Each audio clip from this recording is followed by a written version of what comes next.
Let's go ahead and start with our signup flow, as this is how our user is going to be created inside of our applications. For this, we're going to need to recreate that new account controller that we've deleted in the last lesson, and then create a create and store method inside of it for those two actions. So we'll go ahead and open up our terminal here, stop our server, clear that out, and we'll run node ace make controller, call this new underscore account, and then we'll stub it with a create and store method. Create is what's going to render out our sign up form, and then store is going to handle that form. And we're using our resourceful naming convention here because the resource that we're targeting is our new account. So we're creating a new account and storing a new account. We'll go ahead and hit enter there to create that, and we can boot up our server while we're in here. All right, close that back out, Command P, and I'm going to type in new account controller and dig into that. So we've left our Edge.js pages intact as we're already familiar with everything that's going on within those. So within our create method, we can go ahead and just render out that auth signup page that's been stubbed for us using Edge.js. So we'll pluck out view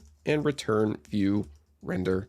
And then we should be able to find within the autocomplete auth/signup, just like so, to render that out. If we go ahead and command click into there, we can remind ourselves that this has a form that will ultimately send up to our new account controller store method using a post request with the fields full name, email, password, and password confirmation, where we're going to need some validation to ensure that all of those fields are as we expect, but also make sure that the password confirmation contains the exact same value as our password field as a way to confirm that the user knows the password that they've entered. You could alternatively do the convention where you have a single password field without the confirmation, but then allow the user to toggle the visibility of their password on or off to confirm what they've entered. Since we're going to want to validate this data, we can go ahead and jump back into our terminal. I shouldn't have started that back up. Sorry about that. And let's clear that out and do node ace, and let's make a validator. The resource that we're validating here is our user record. So we can go ahead and call this user, and this file can contain any other validations that we need to do that are pertinent to our user resource. So we'll go ahead and create that. And now we're okay to go ahead and run npm run dev to boot our server back up. We can close that out, and let's jump into our user validator now. So we want to export a const called signup validator. And we'll use VineJS, that's been stubbed as an import here for us already, to create a new validator with an object inside of it containing a property for each of the fields that we need to take in. So we'll have a full name that is of type VineString. If you want that to be optional so that the user doesn't have to enter it, you could do optional there as well. Of course, make sure that your database and model is noted for that accordingly as well. Then we can have our email here that is of type VineString as well. And if we want to, we can go ahead and make sure that that is an email by calling email there to do some soft validation there, just to make sure that the text that the user has provided follows the general pattern of an email there. Then we also finally have our password. The password is also going to be a string. And if there's other rules that you want the user to follow for your application in terms of their password security, like maybe you want the password to be at least 8 characters long, you could use something like min-length there to ensure that. Or you can even use regex to get a little bit more complex with how you're allowing the user to specify their password. But since we also have that password confirmation field, one thing we will want to do is use the confirmed rule to have our validation make sure that our password input value is confirmed and matches the confirmation field password confirmation. So we have an input with the name password, and we also have an input with the name password confirmation within our form. Both of those are going to be sent up with the body of our request. And what we're doing here is having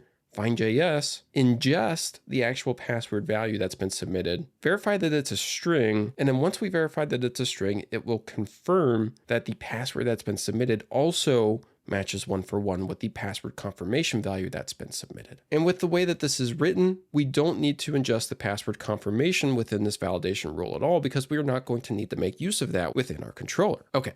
Then let's go ahead and get this back so that it matched exactly what the starter kit had. And of course, remember, there might be changes between the starter kit whenever you create your project and whenever I've prepared and recorded this lesson. So right now, the way that that had it was it had a separate password function that returned back the base rule that we wanted for our password. This makes it reusable throughout this file. And then we could also export it to use it in other validation files as well. So here we'll just start from the root as though it's a brand new field rule within our validator. So we do vine string to define that the password here is a string. And then we can also go ahead and just to match the starter kit, make sure that they had a min length of 8 characters. And then we can also add in a max length of 32 characters as well. Now here we're adding in a max length of 32 just to match what the starter kit provided, but it can go longer if you'd like. By default, our database string column length will be 255 characters. Plus, as we discussed within the database module, our user model will secure our password inside of our database using a hash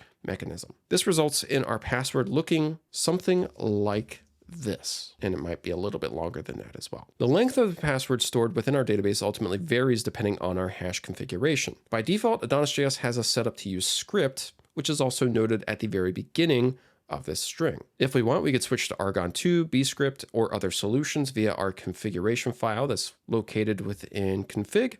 And then this should be within the hash configuration. So you can see the default here is script, and then script is configured within the list portion of this right here. So we have drivers, script, noting the cost, block size, parallelization, and max memory. Now, while we're in this configuration, I'll just go ahead and note that a number of other AdonisJS configuration files also follow this similar structure, where they have a list of configured options that we can use, followed by a default from that list that it should use unless otherwise specified. All right, so that's all that we need to know there for now. Let's go ahead and jump back into our validator file, because right now we have this password rule up here that's shareable, but not currently used. What we want to do is actually use it for our password rule here. Now, everywhere that we're using a password, we might not also want the password to be confirmed. So we're going to leave the confirmed rule explicitly down here and not within the shared rules, but apply the base of our shared rules by replacing the vine string within our password here with a call of our password function. So now we call the password function, and it's going to return back VineJS's validator chain so that we can continue to extend off of it, similar to how we saw with the query builder whenever we took a look at that, to apply one-off rules from the base shareable rule. Fantastic. So almost done here. Let's go ahead and get our email to match how the starter kit was as well. So the starter kit didn't actually make use of the email rule here,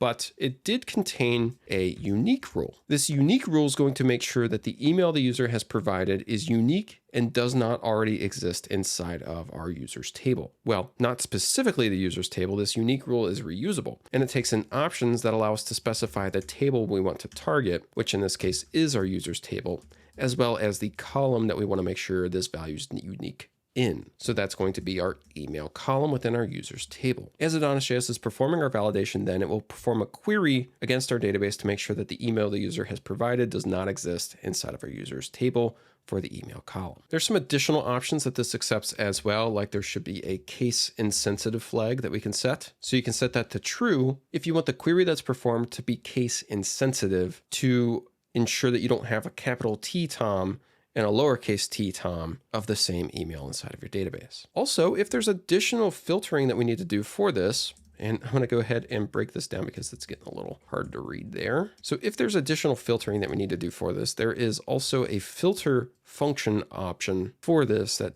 passes in the database query builder contract, as well as the value that the user has supplied. So for example, we could also return db where null to ensure that, and we don't have this inside of our database, but to ensure that the user that we're searching against hasn't been marked as deleted inside of our database, for example. So you have something like that at your disposal as well.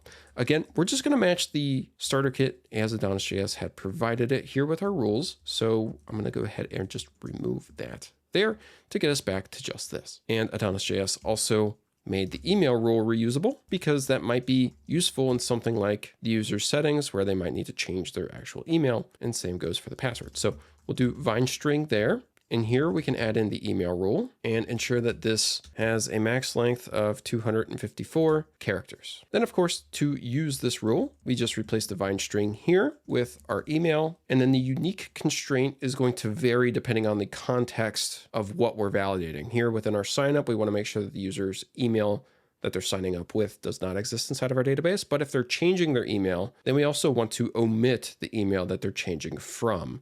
So that unique rule there would look different. Okay, we're all set there. Let's jump back now into our new account controller. From our HTTP context, we can go ahead and grab our request so that we can validate the body to get back our payload. We'll await and use the request to validate using our signup validator. Once we have that payload, we can create the user record inside of our database using await, import the user model, call the create function, and pass the payload in directly. Since the payload structure matches the user structure, our user model contains a string of full name, string of email, and string of password. TypeScript's going to be happy and allow that to happen. Then to end out this function, we'll want our response, and then we can return response and redirect the user to any route that we wish that's applicable. We can just redirect them here to the home route, taking them away from the sign up page somewhere else since they've already signed up. In between creating our user and redirecting the user though, we want to actually log the user into our system. Right now, all that we're doing is creating the user inside of our database, but not actually logging them in. Similar to how we saw within Edge.js, where we had the auth.user within the header, we have that available throughout our HTTP context as a service option as well. So we can extract out auth. And this is what we're going to use to work with, to log in, log out, and fetch our authenticated user within session-based contexts as we're working with here. So what we want to do here is await, and then we can use auth to reach through to the web guard, and we'll take a look at that here momentarily, to log in our user that we have created. Now, similar to how that hash configuration, whenever we took a look at it, had a list of configured hashes that were available to us, as well as a default hash, auth works the same. So if we take a look at our auth configuration here, we have a list of guards that are configured. And right now, the only one that is configured is a web guard here, as well as a default guard that will be used if a specific guard is not specified. So within our new account controller here with the auth service, if we were to do auth.user, as we saw within our Edge.js markup, we're not specifying a guard that we want to use to access the user. So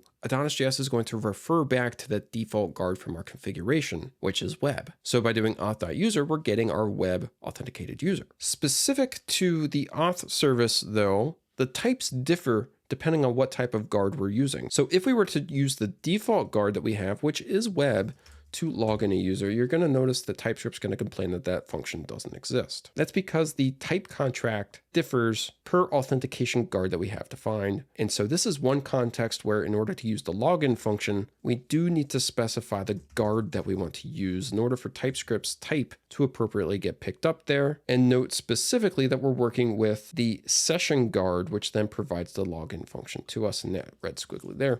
It's just because we're not providing the user. So, okay, long spiel there. But ultimately what we're doing is using the auth service, reaching through to the web guard from that service, and logging in our user using sessions via that web guard. And I do have a lesson if that kind of confuses you how those multiple guards within the auth system work. That covers and shows how you can work with a web and API-based guard in one project and switch between them. It's for AdonisJS 6, but everything that's covered in it is still pertinent here for AdonisJS 7. Great. So now we are creating our user, logging that user into our system, and then redirecting them back to the home page. The last thing that we need to do now is register our routes. So we'll jump into our routes.ts file using Command P. And we'll go ahead and do router.get/signup and point this to use our controllers.newAccountController and specifically its create method there. Then we'll add in our router.post, which will handle our form submission.